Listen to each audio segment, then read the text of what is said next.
Hello, hello, hello, and welcome to another episode of Let's Talk with Carl E. Long. And welcome to my podcast, guys. Welcome to my podcast. Been a really trying week this week. It's so much going on, and I have been trying to gather for you the newest and best information that's coming out of Washington, D.C. on our fight for our democracy and our country. It's been busy, guys. It has been truly busy. And today's episode is The Fight Continues. Americans, wake up. This is not what we ask for, right? Americans, wake up. This is not what we ask for. How many of you agree with me? How many of you agree with me on that subject? Because as dumb as they think that we are as Americans and that they can put this stuff over our heads, we're not that dumb, you know. And I'm so glad to finally find out that the MAGA world is starting to wake up. You know, Donald Trump has always said that he could walk out in the middle of the street and shoot somebody and people would still vote for him. But that's starting to dwindle, buddy boy. That is starting to dwindle. Yeah, so the recent polling is showing that you're not doing so good right now. But, I don't know how this is going to all pan out because you still have some really extreme MAGA loyalists who are going to follow him no matter what. I mean, I've had people say that to me on my YouTube channel. I don't care what he does. I'm going to follow him no matter what. And I get that. I get that kind of person. I know who you are. But guys, if you think about what they're doing here, it's like Donald Trump and his team of minions are playing a game with the American people.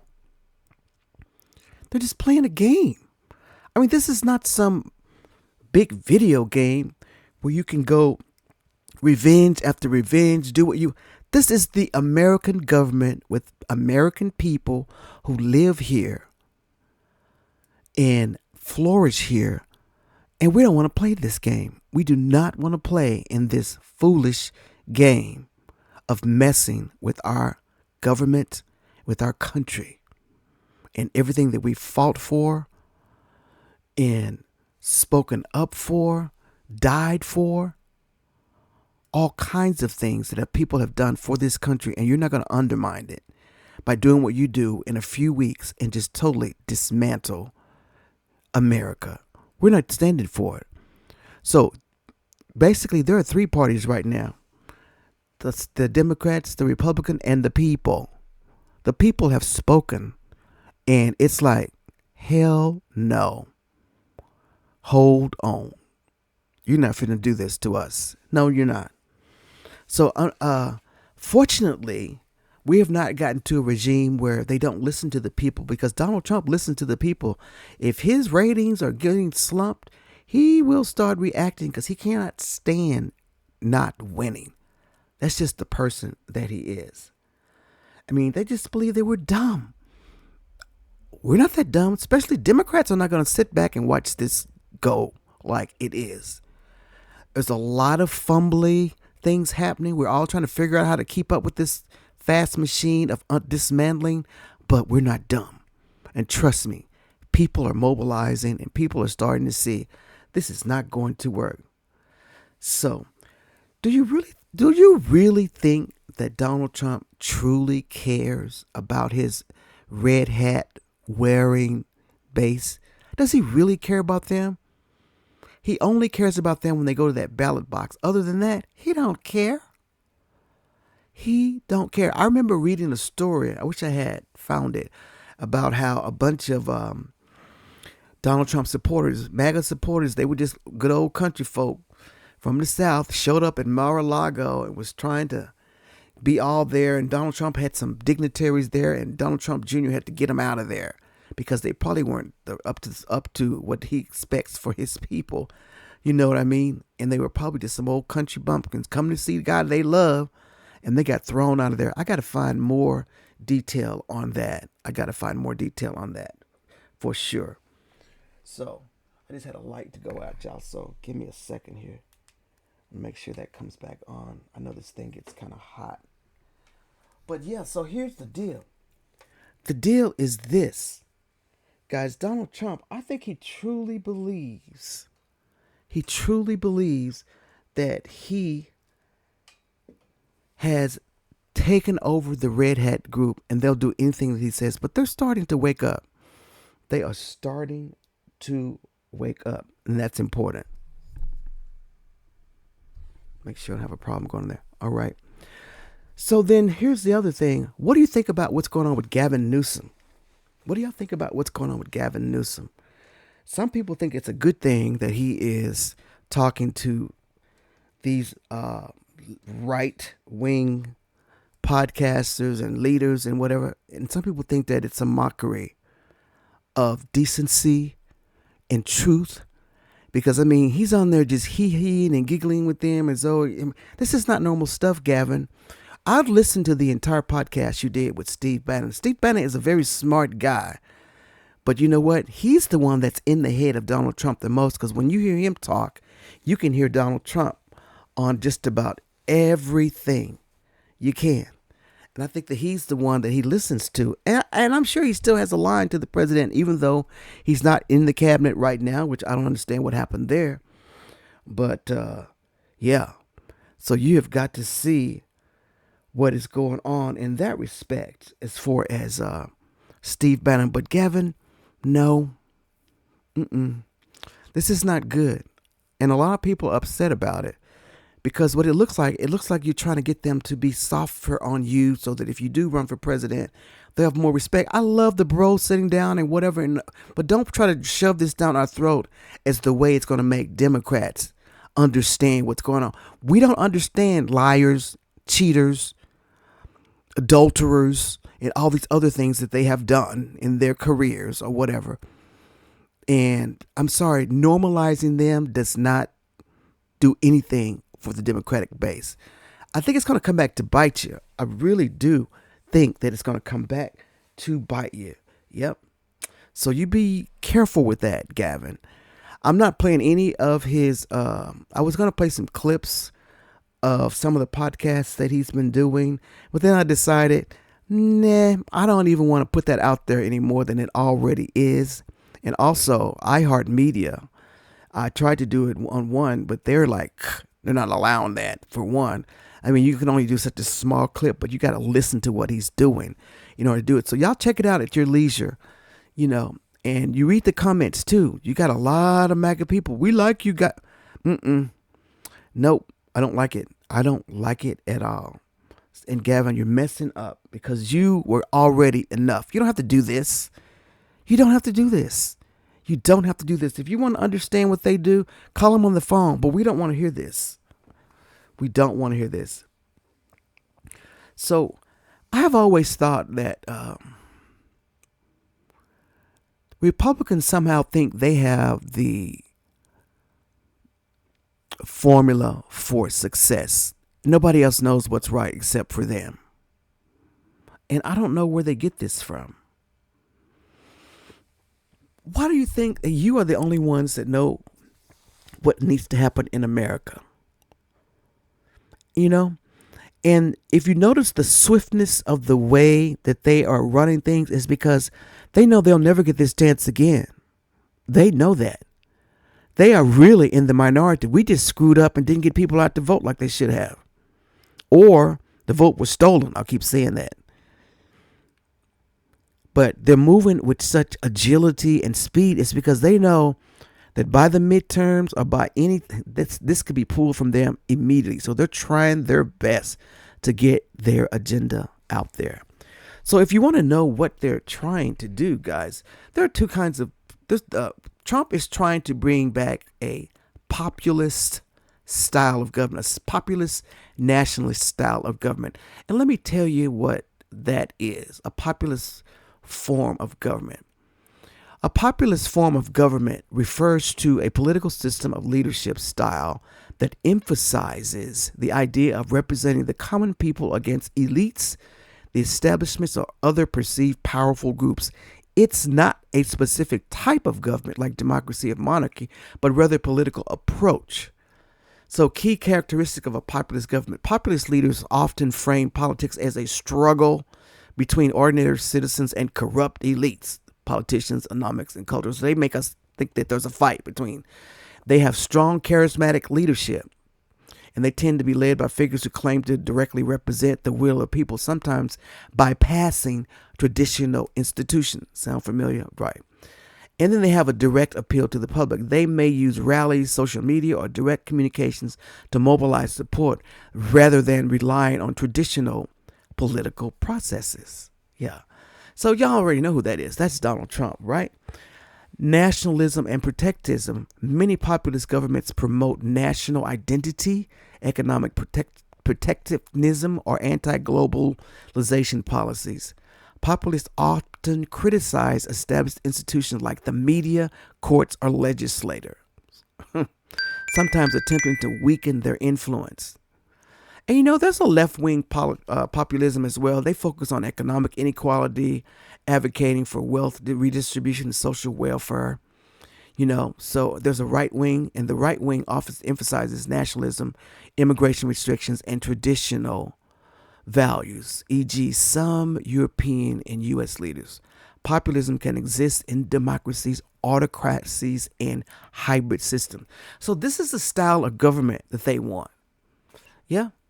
They want this style of government, a populist style of government. And some of the populist leaders, if you want to know who they are people like Donald Trump is one, of course. And then you got Jair Bolsonaro from Brazil. He's one of the ones, they downplayed COVID-19, and they promoted nationalism, conservative social policy, and skepticisms of the media. And then they had a strong anti-leftist and anti-globalist rhetoric. Yeah, Viktor Orban, he's a populist. Trump loves him. He emphasizes nationalism and illiberal democracy, crackdown on independent media and judicial independence, has restricted immigration and promoted Christian values. That's Viktor Orban. So you see what I'm saying? So Trump is trying to put this style of government in place. We don't want it. We are a globalist form of government. A globalist is someone who supports globalization, the idea of creating the political, economic, and cultural interconnectedness between nations. Globalists generally advocate for international cooperation, free trade. It says open borders, but open borders, that's a different word than what you think it is, and the role of multinational institutions like the UN, World Trade Organization, This is the way the world should be. Economic integration, international cooperation, cultural exchange, supranational governments, in opposition to nationalism. So you got two styles of leader. Joe Biden is a globalist, all right? America has always operated in the globalist stratosphere. We want to have harmony with our fellow nations. We want to be able to go from one country to the other. Yeah. So some of the criticism of globalism is that some argue it benefits elites and multinational corporations while outsourcing jobs and harming local industries. And then some say it's a loss of national sovereignty. Say globalist policies weaken a nation's ability to govern itself. And some believe globalism dilutes traditional cultures and identities. I don't think that any country is that good without their fellow man, to tell the truth. We rely on each other for different things. There's some things that don't grow in America, but they grow over in China. There's some things that we don't make well in America, but it does well over in Germany, whatever. Do you see what I'm saying? So that's the globalist way of thinking versus the populist. Now, we don't want to be a populist government because that means they don't care about immigrants. They don't care about people coming here. Everything is America, America, America, America. Unfortunately, the way America is made, we're not built to be that self-sufficient. Donald Trump seems to think we are, but we're not totally that way. Do you know what I mean? And it's no fault of anyone's, except it's just the way the world has worked. We've shared resources. But going to this thing where you're alienating all of our allies and things like that, I don't understand. Okay? So I just wanted to put those two types of government in your head so you understand. So let's talk about Trump's latest approval rating. Yeah. Here's what's going on with his approval rating. Let's listen in. We have President Trump in our brand new poll at 45% approval. This is for his handling of his job overall. 54% disapproval. So upside down, obviously, underwater, Kate. But look at that 45% number over time for Donald Trump. In his entire first term, that was his high watermark that we had in CNN polling. It appeared in 8 years ago, March 2017, around this time, in his first time around, and towards the end of his presidency, at the beginning of COVID, would rally around the president moment in May of 2020. That's when he hit 45%. He left office with a 34% approval rating in 2021. So this 45% that he's at right now, that was his actual high watermark last time around. The economy, of course, remains an issue top of mind and of concern for most Americans, likely only getting more top of mind and more of concern.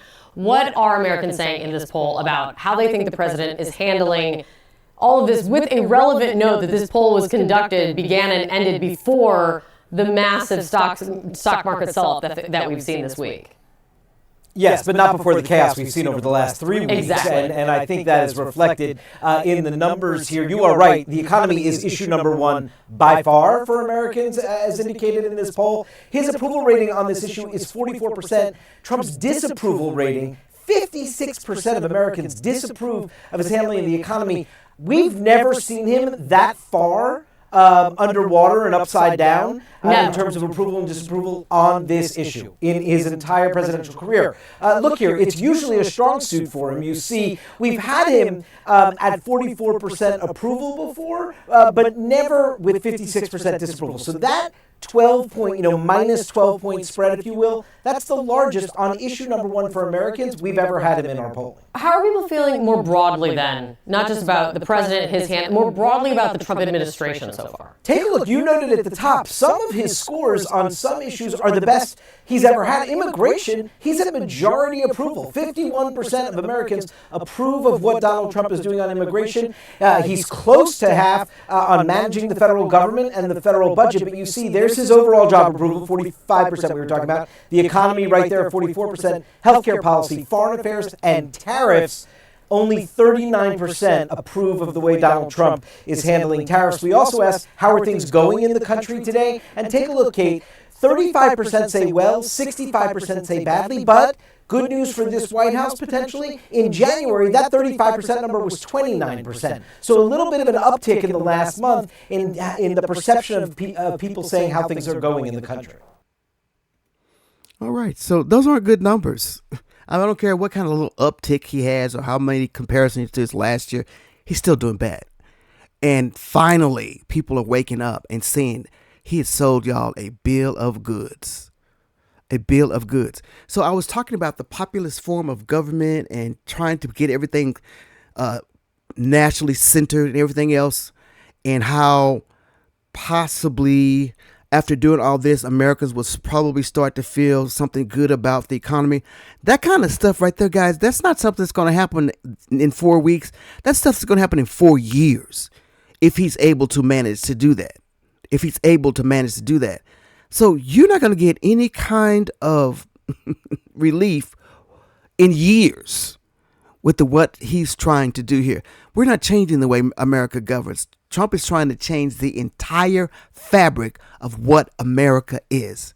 We are not a populist country. We're not. That's not who we are. And Donald Trump, you're not going to change us to that. Hello? You're not. Okay. So there you go. But here's some good news that's been happening on some of the things. This just came in, and as things are updated by the minute every day, things may have changed, but let me give you some good news that's been happening from a judge. So judge orders Trump administration to reinstate thousands of fired employees at VA, the Veterans Defense Department, and other agencies. A federal judge has ordered half a dozen federal agencies to immediately reinstate probationary employees fired last month as part of the Trump administration effort to rapidly shrink the federal workforce, calling the efforts a sham. The preliminary injunction issued from the bench Thursday by U.S. District Judge William Alsup requires the Departments of Veterans Affairs, Agriculture, Defense, Energy, Interior, and Treasury to rehire employees. The judge said that he might extend the order to cover other federal agencies at a later time. Oh, God, I love him. Alsup, an appointee of former President Bill Clinton, said he was making the ruling because he believes the Office of Personnel Management, they're the ones that handle all the payment and jobs and whatever, unlawfully directed the agencies earlier this year to lay off the probationary employees who generally have been on the job for less than a year.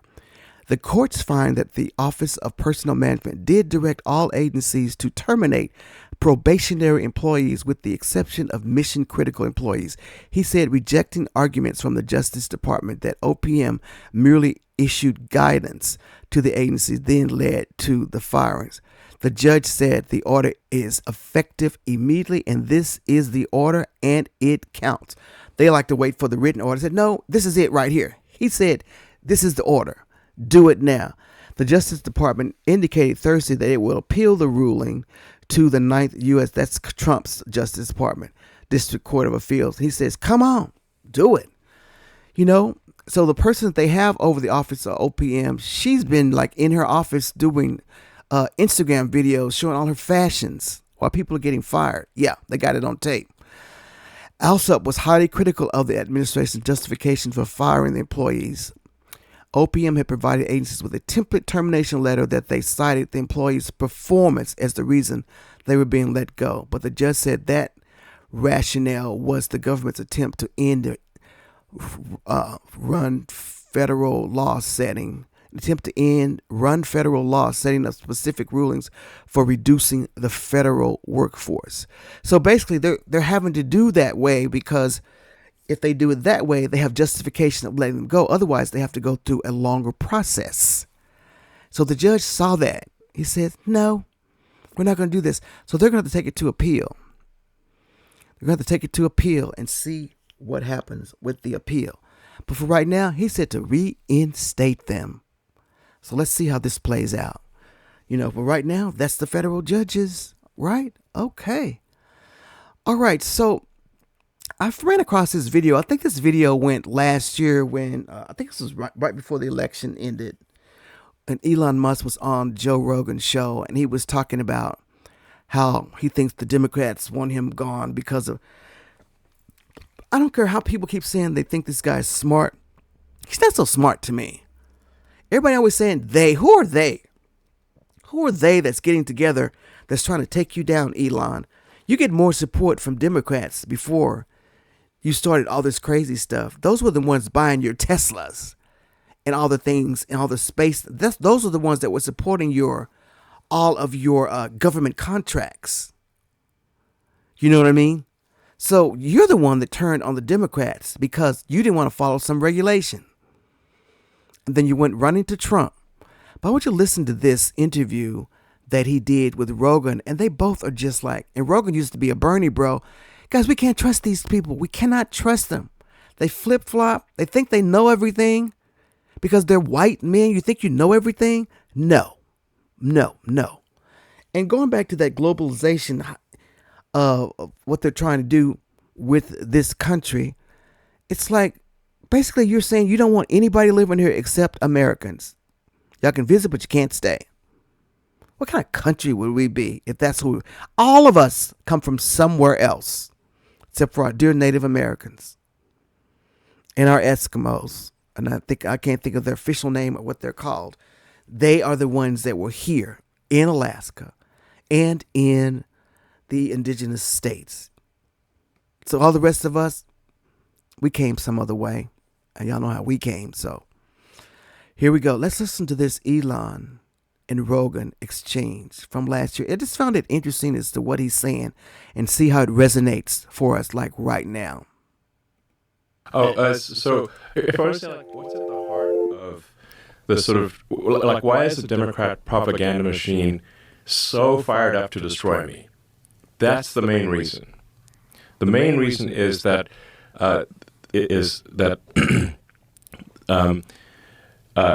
entitlements fraud. That includes like Social Security, disability, Medicaid. Entitlements fraud for illegal aliens is what is serving as a gigantic magnetic force to pull people in from all around the world and keep them here.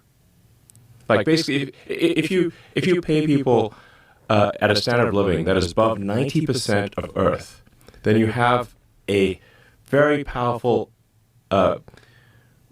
incentive for 90% of Earth to come here and to stay here. But if you end the illegal alien fraud, then you turn off that magnet, and they leave, and they stop coming, and the ones that are here, many of them will simply leave. And if that happens, they will lose a massive number of Democratic voters. And if it didn't happen, they would turn those people into voters. Correct. Which they were trying to do. They're already turning them. So in New York State. Okay, let me stop right there. All right, so here's the deal. He's trying to say that Democrats basically just want illegal immigrants here so that we can have a larger tent. Our tent's already large. We don't need to have illegal immigrants. And you know what? Most of these immigrants come in here, they're not always Democrats. A lot of them are Republicans, so your argument doesn't even work there. Especially third world countries, they are mostly Republicans because they come from dictator countries and they don't understand the whole democracy thing, and they tend to go Republican. You don't even know what you're talking about right there. Why would we do this? But one other thing is Republicans are a mess. Now, they're upset with Democrats because they think Democrats want illegal aliens to vote and everything like that. They don't want to count them in census and all this other stuff because it makes bigger districts, you get more money. They don't want us to count them at all. But when you want to gerrymander a new Republican district, you use them in your numbers to decide to make your districts bigger. So you know what, Republicans, you're full of crap. Don't even try it. Keep going. Yeah, so this is just... Illegal aliens can already vote in state and city elections. A lot of people don't know that. They're trying to fight that, they're trying to stop that, but they're currently, I think it's like 600,000 are registered to vote, illegal aliens, in New York. That is wild. Yeah. Well, I mean, if you look at, say, FEMA, like the agency that was paying for illegal aliens to stay at luxury hotels in New York was FEMA. That's an agency that's meant to support Americans in distress from natural disasters, was paying for luxury hotels for illegals in New York. It's true. Yeah. That's a fact. They're literally, like, when we stopped that payment, we stopped all those money, because that's obviously an insane way to spend taxpayer money. New York sued the federal government to get the money. So you can just look at their lawsuit. They were sending that money even after President Trump signed an executive order saying it needs to stop. They still press send on $80 million to luxury hotels in New York. Your tax money went to pay for illegal aliens in luxury hotels in New York from an agency that is meant to help Americans in distress from natural disasters. Right, and I would like to know how up. much. And I would like to know how much they spent on North Carolina and how much they spent on Maui. Yes, exactly. What's actually happening is they're buying voters. That's really what's happening. It's like a giant voter fraud scam. They're importing voters. Who is they? We're importing voters. Do you know why people come here, Elon Musk? The same reason that you did, because America is home of the free and the brave. Opportunity is here.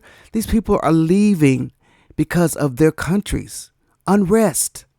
No opportunities. America is a great place to come. Nobody's telling them to come here, and there's no magnet. Everybody wants to live in America. It's that great a country. Do you not get that?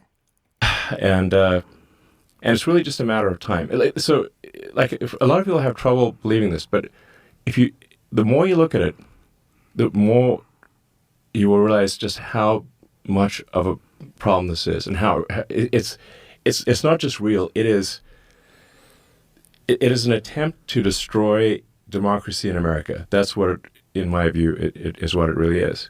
Like, if you take the sort of 7 swing states, like, often the margin of victory there is like maybe 20,000 votes. If you put 200,000 illegals in there, and they have like a 80% likelihood of voting Dem, and it's only a matter of time before they become citizens, then those swing states will not be swing states in the future. And if they are not swing states, we'll be a permanent one-party state country. Permanent, deep blue socialist state. That's Okay, I call foul again. What makes you think every person that comes to this country is automatically a Democrat? This is just a stupid theory. Very stupid. Just because they come from Mexico, Latinos are not all Democrats. Who told you that? Who told you that? Especially people from Cuba, Venezuela, they are not Democrat. This is the stupidest thing I've ever heard. what America will become. And that was the game plan. That was the game plan. That is still the game plan. And so they almost succeeded. If the machine of which the Kamala puppet was the representation had won, that's what would have happened. The reason I went so hardcore for Trump was because, to me, this was a fork in the road, a very obvious fork in the road. If they had another 4 years, they would legalize enough illegals in the swing states to make the swing states not swing states. They would be blue states. Then they would win the presidential. They'd win the House, the Senate, and the presidency. They would then make district, D.C. into a state. Maybe Puerto Rico, get 4 extra senators, pack the Supreme Court. So then you'll have the House, Judiciary, Senate, and presidency, all blue. And then they will keep importing more illegals to cement that outcome. Basically what happened in California. Jesus Christ. It would have been the end. That's why I went so hardcore for Trump. It was otherwise been the end. And that's why the Democrat machine is so intent on destroying me. It's just so fascinating that people can't see this. See what, Joe Rogan? Are you crazy? See what? Y'all are sitting around going, Jesus, oh my God, look at what's happening. I can't believe it. That is the most stupidest assessment of what's going on that I've ever heard. Stupid. Why don't people realize this? Are you kidding me? And Joe Rogan, you're sitting up there. I thought you were smarter than this. I mean, this is crazy. And they're probably, the 4 years that Trump wasn't there, they were probably sitting around talking about this in their little places, all believing this. This is what I'm telling you guys. These people are living in some strange bubble. And they think that they have the answer for us. That's not the answer. I'm sorry. Meanwhile, over in the education secretary, this is what she's saying on Fox News. I hate playing Fox News clips, but this is where she was, and this is what she said. And then we're going to come back. Here we go. Clearly, we're not taking away education. The president never said that. He's taken the bureaucracy out of education so that more money flows to the states. Better education is closest to the kids, with parents, with local superintendents, with local school boards. I think we'll see our scores go up with our students when we can educate them with parental input as well. Well, she's very angry. And over the weekend, I posted on X that it would be nice if Randy were ever angry about the abysmal 8th grade and 4th grade reading and math proficiency. You see those numbers, like 18%, 22% of proficiency or above? In 4th and 8th grade, we rank near the bottom globally on these standards. Well, it's shocking, given how much, we're putting up a graphic, given how much we spend. I can't even. Yeah, I mean, it's terrible. Well, I'll tell you, it's unbelievable. And when you think about high school seniors that are graduating, only 30% of them are reading proficiently. Now, that doesn't mean that they can't read words, but they can't read cognitively. And that's what we're missing. You read to learn up until third grade, and then after that, you're learning to read up until the end of third grade, then you're reading to learn. And if you can't read after the end of third grade, you're going to be behind in your reading. And so that's what we have to focus on. Well, Yeah, you do need to focus on that. You need to focus on it in the red states. Look at this. So this is what you're talking about. All of these states here, all of them are southern states except for maybe Nevada and New Mexico. West Virginia's number one, consistently ranks at the bottom in terms of educational attainment and quality. Number two, this is the worst. The number one worst was West Virginia. Number two worst is Mississippi. Struggles with low graduation rates and limited educational resources. Number three, Louisiana faces challenges with funding and educational outcomes. And number four, Arkansas, lower spending per student and lower graduation rates. My God. Number five, Alabama, similar issues with funding and educational attainment. Oklahoma faces challenges in both funding and education quality. Nevada struggles with high dropout rates and lower educational attainment. New Mexico faces significant challenges in educational outcomes and funding. Texas, despite its size, and I'm a Texas boy, it faces challenges in education quality and funding. That's because our governance doesn't use the federal funds like they should use. That's the problem with Texas. It's just a mess. South Carolina, lower graduation rates and educational attainments. Now, all of these states that they're talking about, and she's talking about reading levels, it's your state, sweetheart. It's all of you. It's all of you southern states. And y'all are sitting there talking. Here are the top spending states right here. The top educational states are right here. And they are Massachusetts, New Jersey, Connecticut, Vermont, New York. What are those? Blue states. And for red states for top, you have Utah, Nebraska, North Dakota, Iowa, and South Dakota. Not a one of them is in the South. So what does that tell you? Education has always been a disparity in the South. You never wanted people to learn. You did everything to keep people from learning. You had laws to keep people from learning. And that's why you're in the bottom. It's the stupidest thing I ever heard. That just kills me. And it's the southern states. So she thinks that cutting this agency, they're going to be the ones that's hurt the worst. Because you're already dumb as a box of rocks in those states. And forgive me, any of my friends and family that live in those red states, everybody's not dumb. But for the most part, guys, the records show it. Those states don't have a lot to do. And then you know what? While you're trying to blame the educational system, what about the parents in these red states? West Virginia? What's the problem there? What's the problem in West Virginia?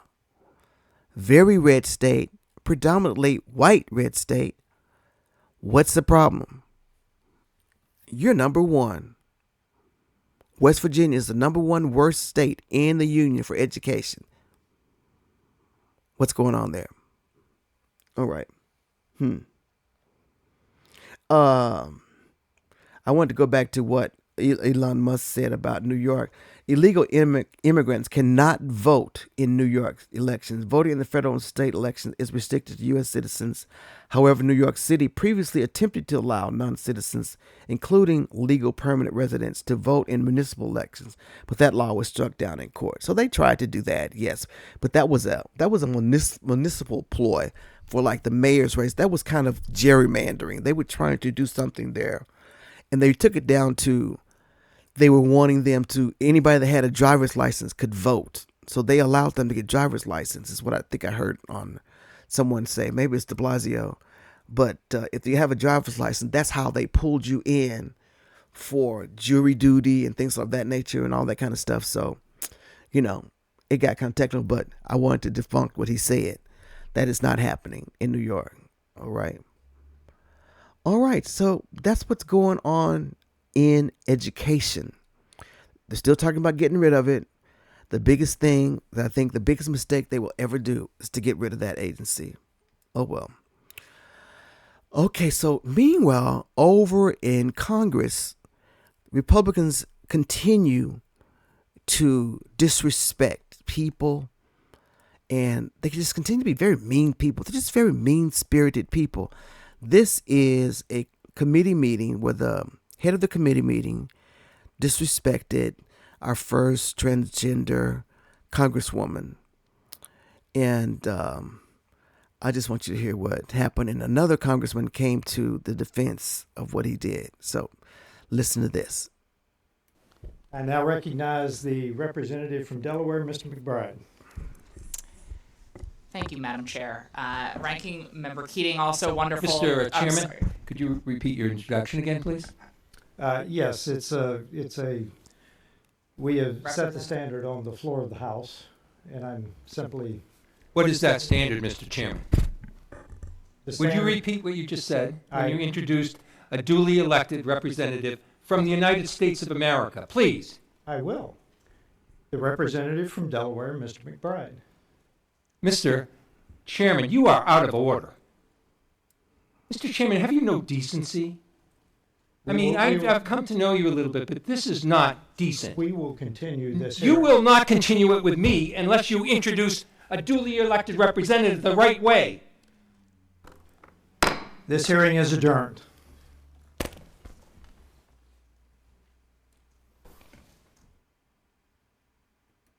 Wow. He said, Mr. McBride. Did you get that? He says, he called the transgender, he said, Mr. McBride. He could have just said, the chair recognizes Representative McBride and been done with that. He didn't have to put gender in there. He did that on purpose. But did y'all hear her clap back? She said, thank you, chairwoman,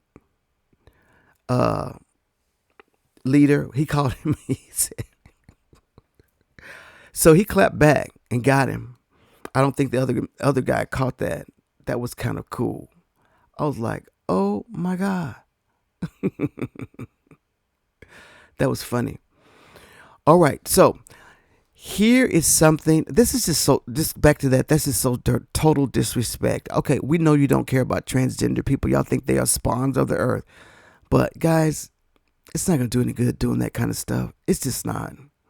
I feel sorry for transgender people. It's so little of them in this country to be going through what they're having to go through. I really feel sorry for what they're having to endure with our government. It's really not fair. Really not. So let's talk about Dear Pam Bondi. Here's my girl Rachel, and she's going to tell you, Rachel Maddow, what was going on with Dear Pam Bondi. I'm showing you that you give me a Trump appointee or official, and I will find some junk. All of them have some kind of a junk that's going on. Something that they've done that's not been lawful or has been scandalous or something. That's all he surrounds himself with, people like that. All right, Pam, let's see what you're doing. Trump was elected the first time. Multiple news organizations reported that he was considering Pam Bondi for a job in his new administration. Maybe he was considering her for a big job. But she never got a job in the first Trump term. She never got any job. Some reporting has suggested that it was because, quote, Trump staffers were concerned that questions about the donation would make confirmation hearings for Bondi difficult and damaging. Questions about the donation. The donation in question is this one, this $25,000 check. When Pam Bondi was serving as Attorney General in Florida, the Orlando Sentinel reported that her office was looking into Floridians' complaints about something called Trump University. Florida residents, a whole bunch of them, had come to the state attorney general's office complaining to Pam Bondi that they had been scammed by Trump University. They had lost a ton of money. Could the attorney general please do something about it? Now, that report, Bondi's office looking into complaints about possible fraud.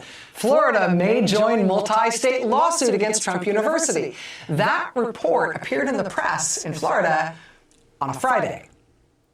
4 days later, Tuesday, that big, beautiful check arrived. That $25,000 check arrived at the super PAC supporting Pam Bondi's re-election in Florida. A check signed by Donald Trump himself. Bondi had asked Trump for the donation. The check from the Donald J. Trump Foundation arrived, signed by Trump himself. She also apparently got a check from Ivanka Trump as well. And you know, what are you going to do? Pam Bondi thereupon decided, actually, on second thought, I don't think Florida is going to join that multi-state fraud lawsuit against Trump University after all.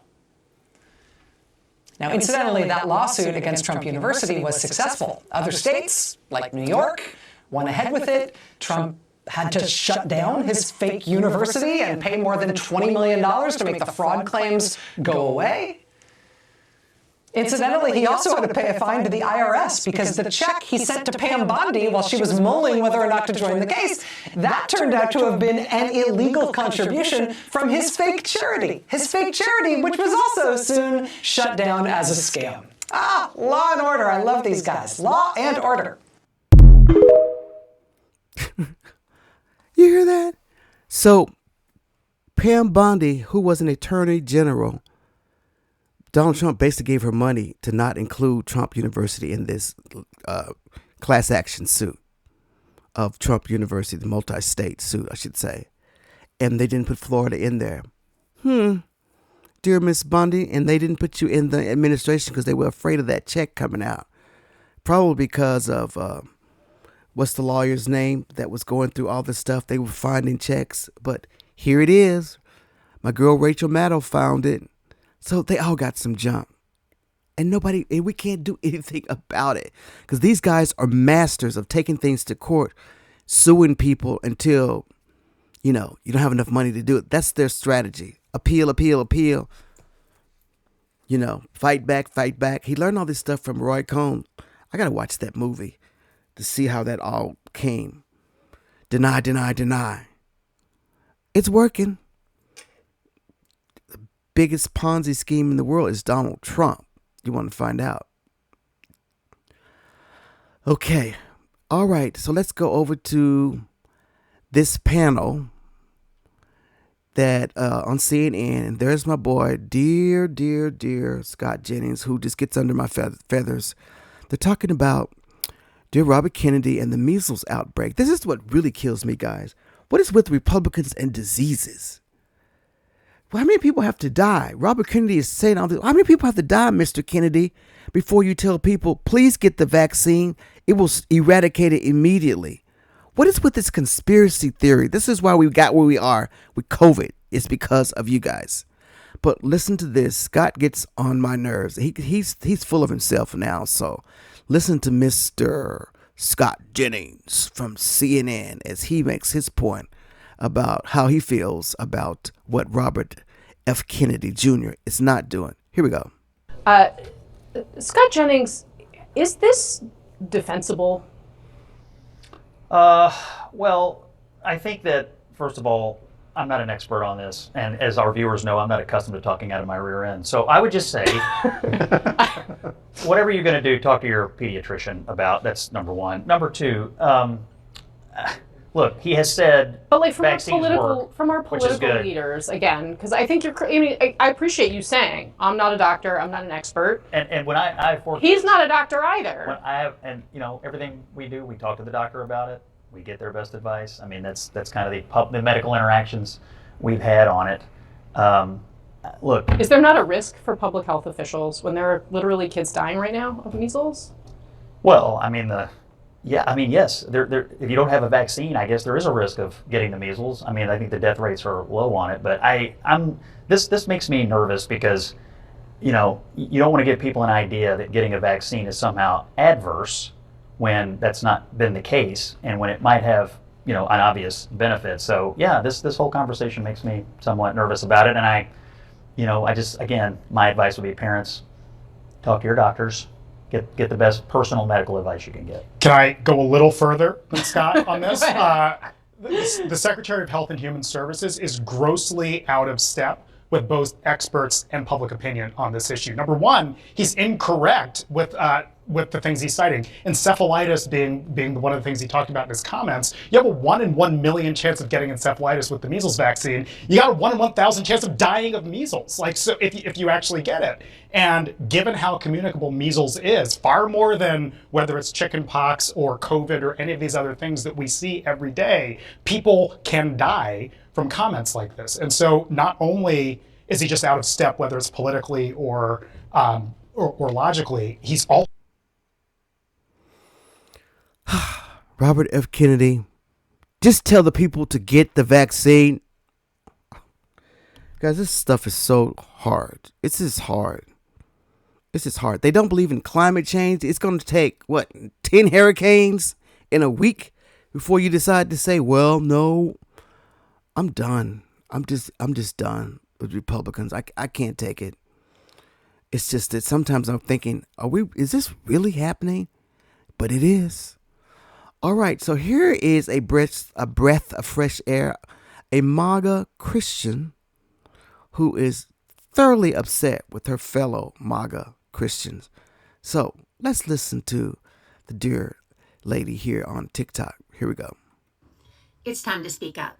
If you're a MAGA and you call yourself a Christian, I need to have a word with you, because you see, Scripture says that if you have an issue with your brother, you're to go to your brother. And that's what I'm doing right now. I am following the example that is outlined in Scripture for when you have a disagreement with a fellow believer. You see, I was raised in a very conservative evangelical home in a red county, in a red state, and I still live in a red county, in a red state. I also was raised to know Christ, and I have followed Christ since I was 5 years old. I have read the Bible cover to cover. I've taught Sunday school and Bible study and can probably quote as much scripture as anyone out there. And I am telling you, if I didn't know Jesus and I saw the Republican Party of today, and I was told this is an example of what Christians are, I would run as far and as fast the other direction as I possibly could. Because what we, and I say we because I used to be there, what the Republican Party is showing is greed and power over generosity and kindness. It is selfishness over selflessness. It is oppressing the poor and the immigrant over helping the poor and the immigrant. The things that you are showing do not accurately reflect Christ. And brother or sister, I'm going to tell you, you need to choose right now. Either identify yourself as a MAGA or identify yourself as a follower of Christ, but the two do not go together. And because of what you are doing, you are harming the kingdom. You are pushing people away from the Jesus we are supposed to reflect. There is nothing scriptural about the policies that MAGA is pushing. In fact, it is just the opposite. We know, if you know Jesus, this would be the time in the Bible he would be flipping tables. And I am coming to you as a brother or sister in Christ to say, you got to reassess. You have got to reassess, because you are pushing people away from Jesus. We are supposed to be salty and bright. We are supposed to be the light on the hill. And what we are projecting is completely unchrist-like. I'm going to ask you to think real hard about the policies of the Republican Party and the teachings of Jesus Christ, because they do not coincide. And my friends, it's time to choose. You can be one or the other, but you cannot be both. I'm going to go out there and love my neighbor. I love her for that. She's telling the truth. That's why it's hard for some of my friends that I don't speak to anymore, because I couldn't understand. I don't understand how you can justify. I don't know how you can justify. But the big old economy. What's the reason? I wonder what they're saying now, that the economy is not being touched is the reason why they voted for dear Mr. Trump. I wonder what they're saying now. I've got to do a podcast on that to see. All right, so here we go. And one of my favorite people to listen to is a black MAGA. And he's trying to, him of all people, is trying to make a point about DEI with one of my Anglo brothers, who is the one that's telling him the truth. This is so backwards, but this is what's happening. But I want you to notice at the end, while he's given facts, he just retreats because they deal in so much distruth. They don't know how to go and look on so many resources that you have and find truth. Find it. So here is what I'm calling a DEI conversation. Let's listen. In Trump's cabinet, there are people of color that Democrats pretend don't exist, like J.D. Vance's wife, and J.D. Vance's wife is not in the cabinet. No, but if J.D. Vance was a Democrat, his wife would be lauded all over everything because of her skin. Listen, I'm not here to defend the Democrats' choice on every policy, but there is one party in this country that is identitarian. There is one party that is represented and it is homogenous, and it is the Republican Party. 85% of Republicans are white. That's just the reality. So does that mean that? So hold on. But here's the thing. You said even if let's just say, okay, that's true. 80% of Republicans are white. Does that mean that they're less moral? That they can't run an effective government?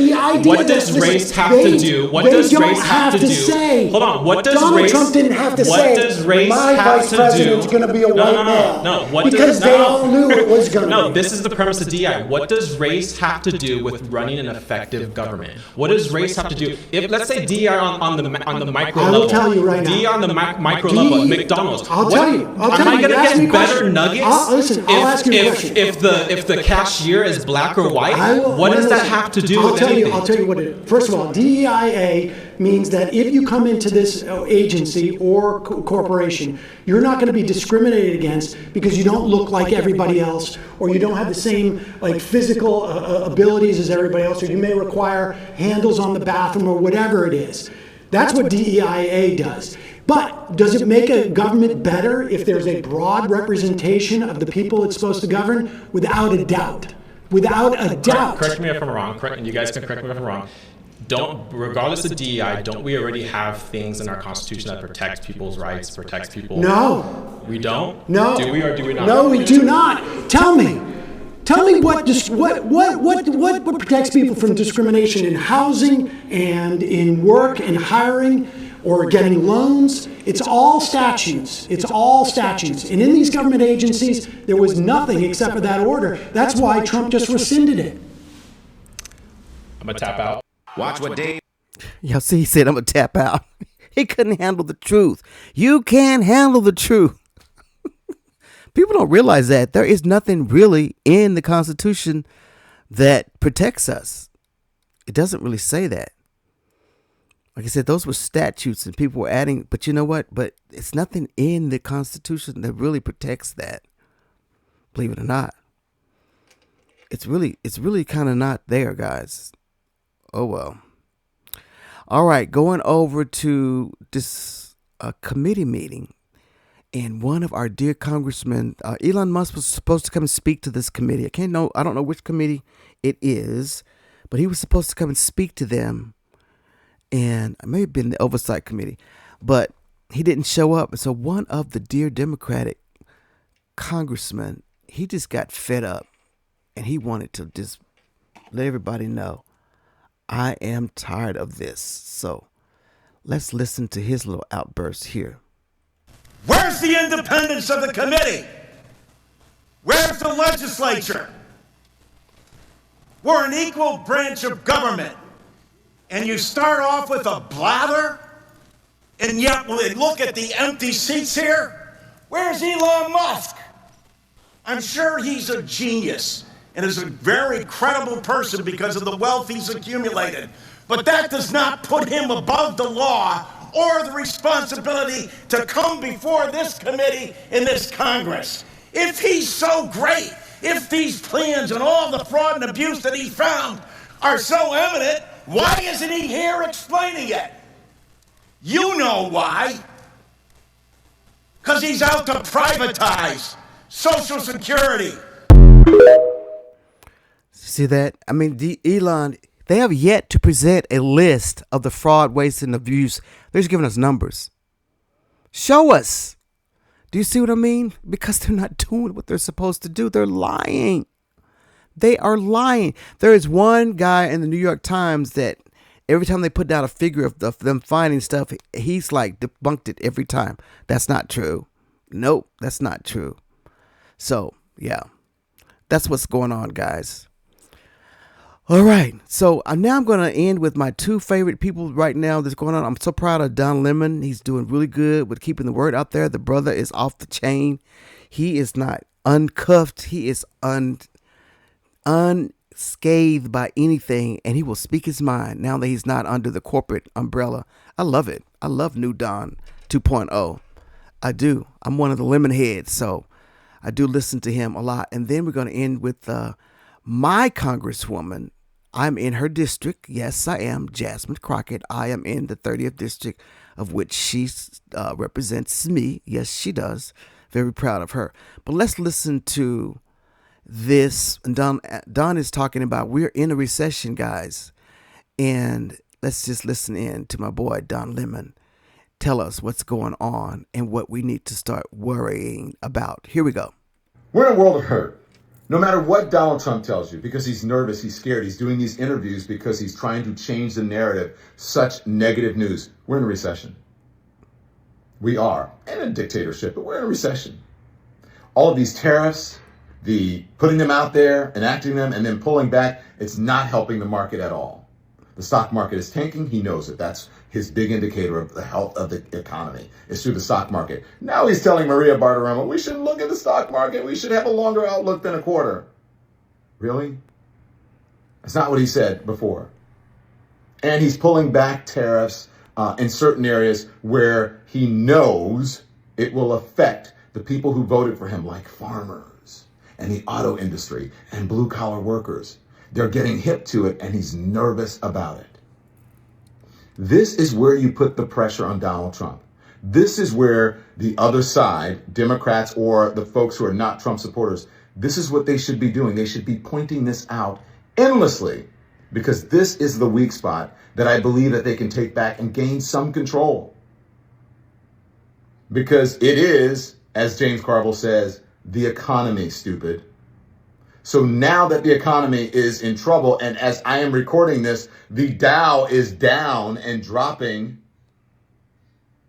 perhaps it's time for people to wake up and understand that Donald Trump doesn't know what he's doing with the economy.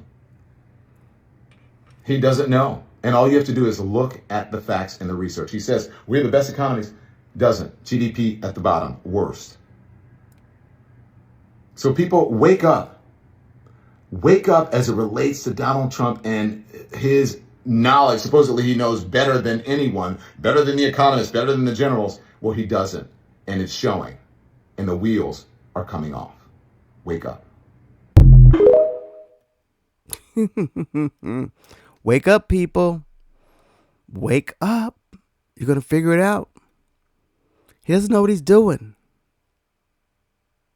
He doesn't know what he's doing. Look at his track record, guys. He's not a very successful person. All of his venture deals have not been very successful. All right, so this last clip here is Jasmine Crockett, and she is getting trolled worse than The View, I think, because anytime there's an up-and-coming Democrat that speaks truth, MAGA-mites will find you. Now, I am a liberal Democrat. Yes, I am. But do I go into finding spots where I think MAGA people, I could be on X's troll? I don't do that. But they look for us because they can't take the truth. They're all up in my DMs and comments and things like that. Because if you start speaking the truth, they find you. And they don't put their names or whatever. It's just really weird. It's really weird. I told you guys, they are much louder than we are. But we're not trolling. Democrats are not walking around trolling these other people. There might be some out there, I don't know. But for the most part, that's not what we do. We just speak truth, and then you come find us. Like they're trolling poor Jasmine, trying to find dirt on her badly. So this is what she said. It's really cool about her TikTok account just reaching 1 million followers and what they think they found on her, which is really nothing. But here we go. Hey y'all, so I just wanted to jump on really quickly. First of all, to say thank you. My staff is really excited that we are over 1 million. So for everyone that was trying to figure out if this is my actual account, it is. Me and TikTok, we was beefing, so I wasn't posting anything, but I have 2 official accounts. I have this one, and then I have the one where we will do everything that involves my videos from the house and that kind of stuff. But I wanted to jump on really quickly and say, number 1, happy Sunday. And number 2, before I caught my flight, one of my friends sent me a message. Now, I've decided to turn off all my notifications on all social media because clearly some people are just getting a little too rowdy. And honestly, I don't have time for that, right? Like, we are losing this country at this moment. So I don't really have time for all the BS that people decide that they want to post when they literally are not relevant. If you, for whatever reason, can't really see what's happening, then that's kind of a you problem and not a me problem. So I'm not really trying to hear from you. Anyway, so one of my best friends sends me this thing, and it's from Dr. Stacy Patton. And I must say, I'm kind of in love with her at this moment because I had no idea of some of the drama because, you know, MAGA always mad. They stay mad. That's just what they do, at least when it comes to me. So I guess they've really been digging for dirt, and I don't even know what dirt looks like. I guess it's the opposite of what we would think dirt is, right? Because it seems like if you say cheat on your wife while she's pregnant with a porn star, that's not dirt. It seems like if you are found liable for sexual abuse, that's not dirt. It seems like if you're indicted in 4 different jurisdictions and you ultimately are found guilty of 34 felonies, that's not quite dirt either. It seems like if you file bankruptcy 6 times, that's not dirt. It seems like if you what else? Oh yeah. If your companies get in trouble because there's a badass AG by the name of Tish James that comes for you and your companies because of fraud, that's not dirt. But it seems like now what is dirt and what is a conversation, as people don't know whether or not the government is going to stay open, as people are losing their jobs, whether they're government jobs or private jobs, as people don't know whether or not they're going to be able to afford food, as people don't know whether or not they're going to have assistance to get food. It seems like the most important thing that people can figure out to talk about is what? Oh, let me help y'all. The most important thing that they can talk about is my quote unquote accent. My accent. Yeah, I don't have an accent. I mean, if anything, it's Texan, right? Maybe mixed with a little bit of St. Louis. And then determining that my accent is fake because of the types of schools that I went to. Like, seriously, y'all, like, honestly, I guess that's what's most frustrating is that there's nothing to find. Because if there was, I'm sure they would have already laid it out for sure. But if the worst that you got to say is that, yes, I went to private school, I'm just saying it's a bad day for you. Because, you know, just yesterday, I was just this big DEI hire. And now they're like, well, wait a minute. She's too qualified, right? Like she went off to these fancy schools and then she gets out and she talks this way. I talk whatever way I want to because, yes, I do have the education. And I've got the heart. I've got the heart to fight for the people. That's why I ran for office. So the only thing that you're laying out is that, no, I didn't have to run for office, just like a lot of other people didn't have to run for office. You've got people that run for office for various reasons. Some people are selfish and nothing but slime balls, and that is why we have a lot of things that are broken. That is why right now we're sitting around and it's a little broken because we got slime balls that decided that they wanted to run for office, or we got a bunch of spineless people that are sitting in office. And I am still the bleeding heart liberal. Yes, I said it, the bleeding heart liberal that actually cares and believes in this country and believes that we all deserve the opportunity to live in what supposedly is the land of the free and the land of opportunity.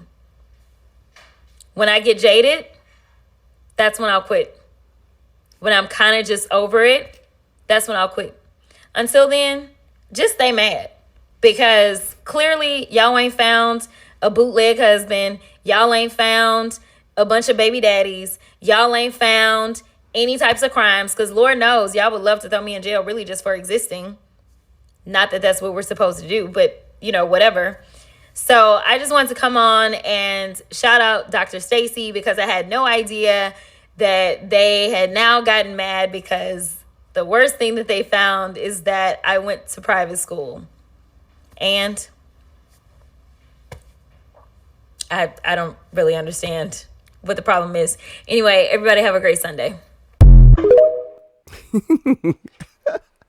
That's all they could find. So basically, they think that she's talking ghetto on purpose because she didn't go to school.